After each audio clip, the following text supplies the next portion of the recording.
What's going on, YouTube? It's your boy Tops, and it's coming at you with an emergency ban list update. Now, I know I'm a little behind some of the other people who made videos like immediately when this happened, but I was kind of indisposed at the time. So here is a quick update video that I wanted to talk about some of the stuff that happened here, because I've been seeing some pretty okay takes and some pretty bad takes, in my opinion, on it. A lot of people complaining about this ban list when honestly this is one of the few really good ban lists that we've had in a long time. So and then this emergency ban list just made it even even better. So very much so. I think this is like this format has been great. A lot of people have been looking at this and think that this is just like a list to make it so Yummy Mitsu can be like the most playable thing in the world. And while I agree in some capacity because of the D barrier hit, that is like clearly not the intention behind it. A lot of the issues on this list were issues that were things that either I called out when it happened, like Protoss coming off the list, or things that were just already issues and just weren't addressed beforehand. Such as stuff like Fossil Dino, Pachycephalo, and then like Barrier Statue of the Drought because of the same reason. So one of the biggest issues between those is mostly because like you have stuff like Mitsu who could just put any level like 2 level 4s out on board for free. Same thing with Onomat. Onomat can get to 2 level 4s without normal summoning for free all the time. Stuff like Gallant Granite and the Infernal Flame Banshee or whatever the name of the Fire Exceed is lets you add any Pyro monster for the barrier statue or for the Inferno barrier statue. So it's kind of the same thing between them, like Gallant Granite and the Exceed monster that searches for pyros. Like that's why you have Dyna and Drought and Inferno on. And then also you guys got to remember that there is 7th Tachyon, which lets you just straight up search for I think any of these other than Inferno, basically because of that.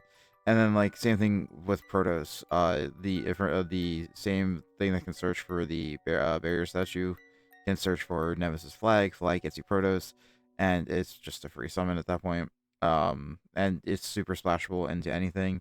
It's why there were some decks that when I was playing Mitsurugi Pearly for a while, I would because I played Night Sword Serpent in it, and we were able to play any rank 4 that we wanted. I just played Protoss in it as well because you're able to end on a crazy board with it, which is such a weird thing to say in hindsight. But it also means that like Mitsu Pearly could do this, or Mitsu Yummy could do the same thing as well, where like as long as you just played like the singular extra level 4, between that and prayers, you were almost always able to get to your end board where you had Protoss, which is just dumb in my opinion. That being said, really good for that. And then when they hitting the generic any 2 level 4s gets you a floodgate. Also being able to hit Ouroboros for stuff like Herodic, Raziel, and whatnot, being able just to rip anywhere between like 2 and 3 cards from your hand. And then if they have tactics, they rip a 4th card. And then like all in all, it's super oppressive. It's really annoying to play against. And then any hand trap just lets them win the game usually. Then on top of all that, you have Artifact Mjolnir being forbidden here, and Mjolnir being forbidden, obviously direct hit to like the K9 stuff for it. Same thing like hitting Paradise Smasher. It's just when you enable a deck that can hit 6 level 5s in one turn, when you give them level 5 access to floodgates, it's gonna just straight up destroy their game, the game state for everybody. So it 100% made sense. The artifact cards in general, and stuff like Gimmick Puppet, Nightmare, are cards that personally I genuinely think that were designed missing a line of text, but at the time when they existed, that line of text wasn't necessary. So I think that like realistically, I think instead of banning Mjolnir and like Gimmick Puppet Nightmare, uh, I think that being able to give them just an errata would have been fine, realistically, because they both drastically needed it. But now they're just banned instead, which is frustrating. But also at the same time, I'm very happy that they're gone. That being said, this is coming from a guy who absolutely loves floodgates in the game. I think floodgates do skill check a lot of people. Floodgates, especially spell trap floodgates, are very positive for the game because it induces different types of deck building where you would have to build your deck around needing stuff like back row removal and whatnot. So it means that like your deck has to have a healthy amount of removal, combo, and like whatever your archetype is. And when and mind you, this is me harkening back to like earlier like Edison, Yu-Gi-Oh, and different formats like Hat and such, where back row was super important. Back row removal was also super important. Knowing the number of monsters you were going to be playing in your deck versus the amount of spell traps and the amount of consistency that you were playing was important. Not that there weren't decks in those formats that were basically all monsters, but that is basically what we have today. With like a lot of decks are either all spells or all monsters, and realistically, control decks just aren't as played uh, as like they used to be, like with trap cards and such, which is what I miss personally as a Yu-Gi-Oh player. But I absolutely understand where things like D barrier can be a problem, especially when the cards like Thrust exist and like Trap Tricks exist, or not Trap Tricks, Labyrinth exists, or Trap Trick exists, like stuff like that. Absolutely, I understand why like banning something like D barrier would be super important, and be conducive to the game. Meanwhile, yeah, you know.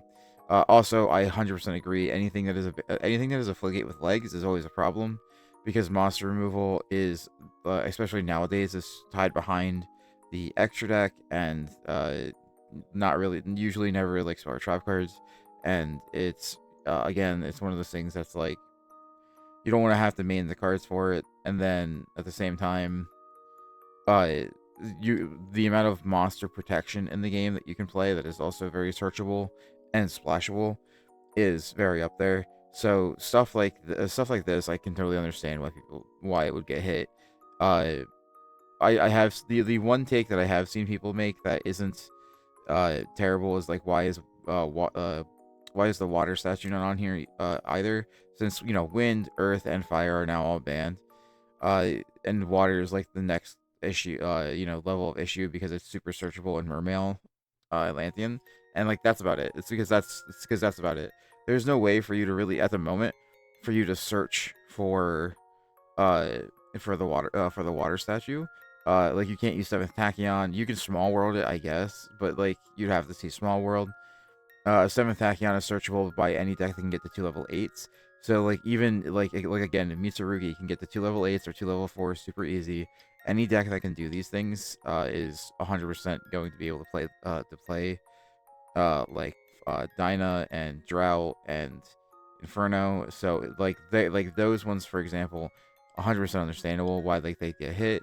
The water one, I can still see getting hit eventually, but I think for now it's fine. Maybe if Atlantean does anything in the format, that will change, but we'll see.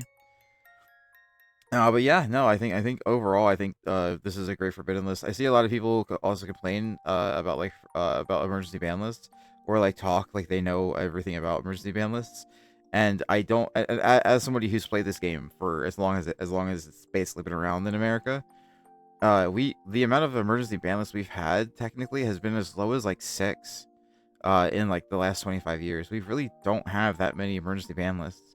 Most of the time when you think of emergency ban lists, you probably think of uh like the Pepe format one, and sure, that was fine. I remember like Grand Mole being like emergency put the one, like that was way back in like 2007. uh I most emergency ban lists that people think about aren't e-ban lists, because they were just updates that we got because the card finally got released here, and because that happens, so basically like most of them were pre 2016. That's why stuff like the Pepe one was super out of nowhere, because like that one was an actual e-ban hit, and then I think the one before that was like, I think it was like a Spellbook of Judgment hit during like 2013, something like that. I can't, it's hard to remember even for myself, really. Other than that, like 6 cent, like people think 6 cents was e-banned. 6 cents wasn't e-banned, for example, just to put that record straight. So the whole thing is that 6 cents was basically hit for uh for a very long time, because 6th Sense came out in the OCG long before we ever even got a glimpse of it here in the TCG. Our only print of it for a long time was Legendary Collection for Joey's World, and that was like 10. That was like a 10-year time difference. Like, I think it was genuinely over a decade that it took us to get 6th Sense here in the States, and then it got unlimited for, it got limited for like a single format in the OCG, and we got it at the end of a format, and then a ban list change happened. So a ban list change happened, and they gave us like a week to play it before we got a quote updated ban list when it was already banned again in the OCG because of that. Uh, I think a very similar thing happened to number 95 as well a little afterwards. I think the only other, and then of course anything after like that, after 2016, after that, I don't really remember because I didn't play the game from 2017 to 2019. Mostly because I didn't care for Link monsters, and at the time I had a lot of personal stuff going on, so I couldn't play the game, and so I just took a break.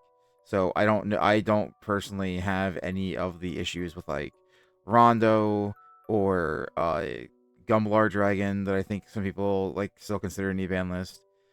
So yeah, like it's just like there were some mid takes out there about this being a horrible about this being a horrible update, or that like they didn't hit enough, and then that like the last ban list is bad and this doesn't fix it type stuff. And I just wanted to kind of talk about that, kind of get like my kind of get my voice out there, because frankly I think that like a lot of the stuff that Konami has been doing recently has been really good for like the balance of the game, and for like the actual like for a lot of people's want to actually play the game, especially following Genesis format. Between Genesis format, two ban lists, and then this update to the ban list, and then some of the prizing updates, I still think there needs to be some improvement there. But overall, you have Konami doing a much better job at treating the TCG right. Now, if they can fix their import problems with without if they can fix the problems with changing their imports, like the stuff that actually gets imported to the States, item wise, not like the tariffs or anything. That's not what I mean. I mean like changing things up. Like, for example, the secret shiny box compared to Magnificent Mavens. um that is a whole discussion that it is somewhere in my video from almost like I think over a year now ago, where I talk about how Konami hates the TCG. That discussion is in that video. It's probably buried deep in there somewhere, to be fair with you. But if they fix the imports, I think that Konami will be on the track to making for lack of a better term, for making Yu-Gi-Oh great again. And I think that is I think that is a wonderful breath of fresh air when you if you think about it, because if Yu-Gi-Oh actually becomes as good as it was before, this game has such a good lifespan and such a good way to come back, and the community can sometimes be pretty toxic for sure, but I think genuinely Yu-Gi-Oh has one of the better communities out there. And yeah, I love especially because of all, like, just thinking about it, you guys have all given me such wonderful support, and genuinely I thank you guys all so much for that. So I'll cut it off there because I'm starting to ramble. And yeah, if you guys want to get 50% off any Dueling Guard purchase, feel free to check that out. The link is in the description below. If you want to get 5% off your Gemtech order, you can use my code TeddyFurry10, or you can use the link in the description again below. For both Gemtech and Dueling Guard, it'll save you some money. It also will help support the channel. And then if you guys want to come discuss the ban list with me, or just kind of shoot the shit, feel free to come join the Discord server. The invite is also in the description. Everything's in the description for socials. So yeah, I hope you all have a wonderful day. God bless y'all, and peace.